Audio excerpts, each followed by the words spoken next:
Mantendo toda essa pauta de censura, a gente tem visto acontecer com a Jovem Pan aquilo que já era previsto. Não dá para se negociar com o inimigo. Winston Churchill disse muito bem isso, tentando parafraseá-lo aqui. Não dá para você negociar, você vai ter a desonra e você vai ter a guerra também por consequência disso.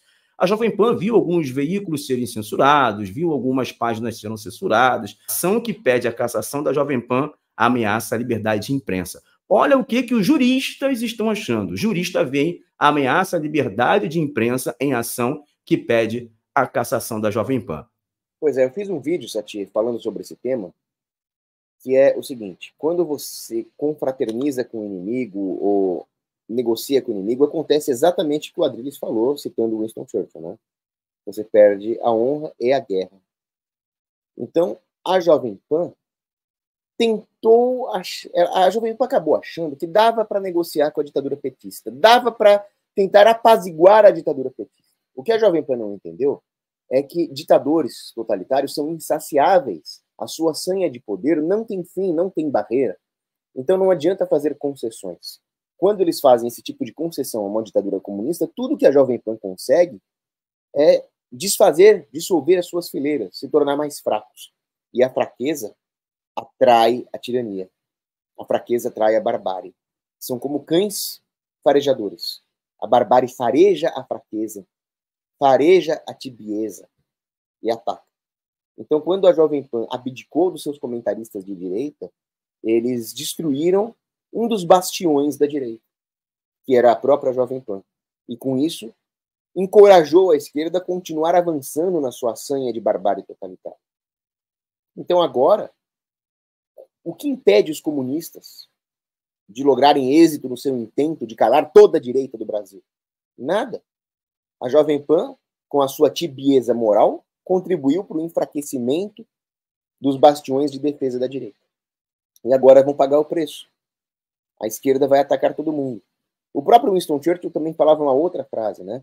Esse relativismo moral, essa ideia de isentismo, de centrismo, é a ideia de que você pode alimentar crocodilos na esperança de ser o último a ser comido. Bom, já que o crocodilo vai comer todo mundo, vamos tentar ser o último a ser comido pelo crocodilo?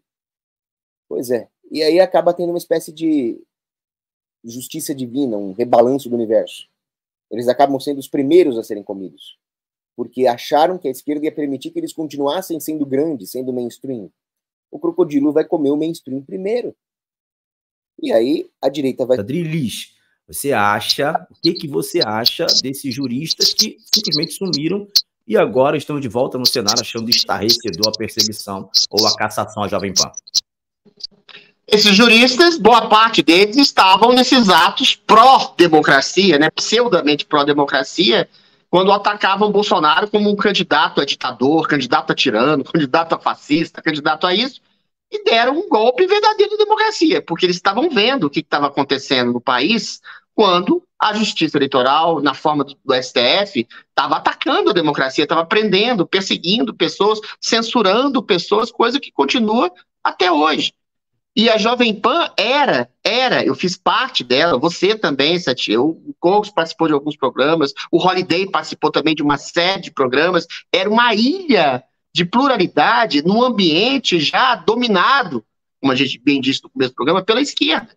A Jovem Pan nunca foi uma emissora conservadora ou uma emissora de direita, como diz a lenda. A Jovem Pan era uma emissora plural. Em todos os programas que eu fiz, eu estava debatendo com alguém de esquerda, eu estava debatendo com alguém progressista. Havia um embate de ideias, de ideários, percepções de mundo. E isso era visto pela grande mídia como uma coisa de direita, uma coisa hilária, né? Hoje, ela sofre censura. Mas o pior da censura e da perseguição que a Jovem Pan sofre nesse esquema ditatorial, isso é muito triste. Foi a autocensura que ela se impôs. Não existia alguém com uma arma na cabeça do Tutinha dizendo você vai mudar a linha editorial. Não. O Lula ganhou, eu lembro direitinho, ele demitiu metade dos comentaristas que fizeram sucesso da Jovem Pan. Um deles saíram, outros foram demitidos. Depois, no 8 de janeiro, a outra metade foi embora. Todo mundo foi embora. O Paulo Figueiredo, a Zoe Martins, o Augusto Nunes, a Ana Paula Henke, o Guilherme Fiuza, o Rodrigo Constantino, todos foram embora. Só sobrou uma coisa, uma expressão que o Tutinha falava comigo. A água de salsicha. A água de salsicha, ou seja, comentarista meia boca ou comentarista de esquerda. Isso tudo para se adequar ao regime. Não adianta. Não adianta você querer se adequar a um regime ditatorial que quer ceifar, que quer te estrangular. O regime não quer uma coisa morna ou de centro. O regime quer endosso. O regime quer capacho. O regime quer só elogio, como é o que a Globo News faz, que fez campanha para Lula para ganhar mais dinheiro, para agradar os seus quadros pseudo-progressistas nas suas redações, e fez a campanha e continua fazendo campanha. A questão é só essa. O regime trabalha com uma grande mídia que endossa. E acostumou-se a trabalhar dessa forma, né? Com endossadores e marqueteiros da sua própria violência simbólica contra a democracia. E a Jovem Pan se adequou completamente a isso. E aquela velha frase do Churchill que a gente repete aqui ad nauseam. O Churchill falava do Chamberlain. Entre a desonra e a guerra, escolheram a desonra e estão tendo a guerra. O que a Jovem Pan poderia ter feito é não se adequar ao regime. E, cara, teve 1 milhão de pessoas na Paulista. Se essas pessoas percebessem que a Jovem Pan ainda fosse uma ilha de liberdade e pluralidade, provavelmente esse 1 milhão de pessoas estariam gritando o nome da Jovem Pan na Paulista.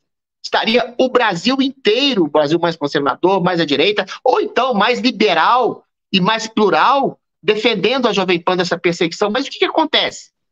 Se a própria Jovem Pan abriu as portas para a ditadura, que agora está querendo massacrá-la e matá-la e assassiná-la, as pessoas perdem a paixão que elas tinham por essa emissora que me deu voz ao Holiday, deu voz ao Cogos, deu voz ao Paulo Figueiredo, deu voz ao Marco Antônio, deu voz a você, Satie.